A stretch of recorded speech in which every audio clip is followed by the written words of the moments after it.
உலகமெங்கும் உள்ள அனைத்து இறைமக்களுக்கும் வணக்கம்.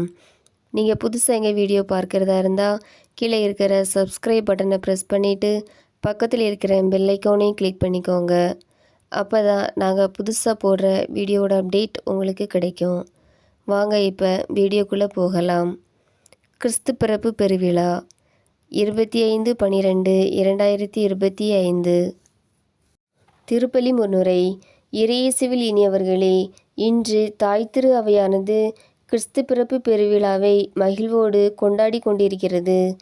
கிறிஸ்து பிறப்பு பெருவிழா சிறப்பிக்க வந்திருக்கும் அருள் தந்தையர்களுக்கும் அருட்சகோதரிகளுக்கும் அனைத்து இறைமக்களுக்கும் கிறிஸ்து பிறப்பு விழா நல்வாழ்த்துக்கள் கூறி இறைவேண்டல் புரிய அன்புடன் அழைக்கின்றோம். கிறிஸ்து பிறப்பு பெருவிழா உண்மை, அன்பு, நீதி, பகிர்வு என்னும் இறையாட்சியின் மதிப்பீடுகளின்படி வாழ நம்மை அழைக்கின்றது. மனிதர்களை பாவத்திலிருந்து மீட்க, அன்பை விதைக்க மண்ணில் தோன்றிய இறைமகன் உலகின் ஒளியாகவும் வழியாகவும் விடுதலை வாழ்வு வழங்குபவராகவும் விளங்குகின்றார். இயேசுவின் பிறப்பு முதலில் ஆட்டு இடையர்களுக்கே அறிவிக்கப்பட்டது. அவர்கள் கடவுளின் பார்வையில் பேறு பெற்றவர்களாய் நம்பிக்கையில் திளைத்தனர். இன்று இயேசு நம்மிடம் கேட்பது என்ன? நற்செயல் புரிவதில் நாட்டம் கொண்டவர்களாய், ஏழைகளுக்கு உதவுபவர்களாய், பிறர் மீது நல்லெண்ணமும் பரிவும் கொண்டவர்களாய் வாழுங்கள் என்கிறார். வாழ வைப்போம், வாழ்வு பெறுவோம். முதல் வாசகம். எசாயா நூலிலிருந்து வாசகம். அதிகாரம் 9, இறை வார்த்தைகள் 2 முதல் 4, மேலும் 6 முதல் 7 முடிய. முதல் வாசக முன்னுரை.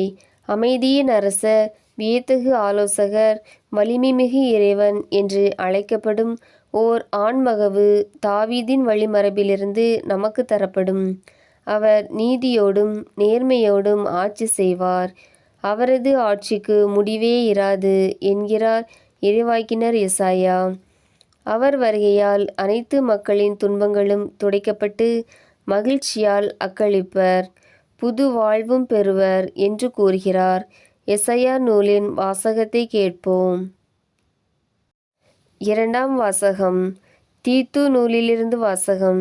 அதிகாரம் 2, இறைவார்த்தைகள் 11 முதல் 14 முடிய. இரண்டாம் வாசக முன்னுரை.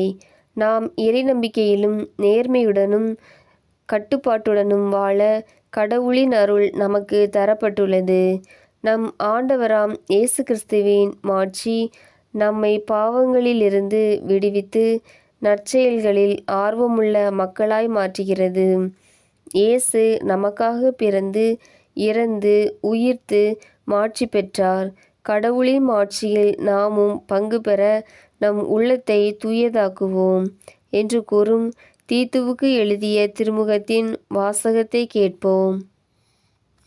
நற்செய்தி வாசகம். லூக்கா எழுதிய நற்செய்தியிலிருந்து வாசகம். அதிகாரம் 1, இறைவார்த்தைகள் 1 முதல் 14 முடிய. உங்களுக்கு எங்கள் வீடியோ பிடிச்சிருந்தனா லைக் பண்ணுங்கள், கமெண்ட்ஸ் பண்ணுங்கள், உறவினர்களுக்கும் நண்பர்களுக்கும் ஷேர் பண்ணுங்கள். நன்றி.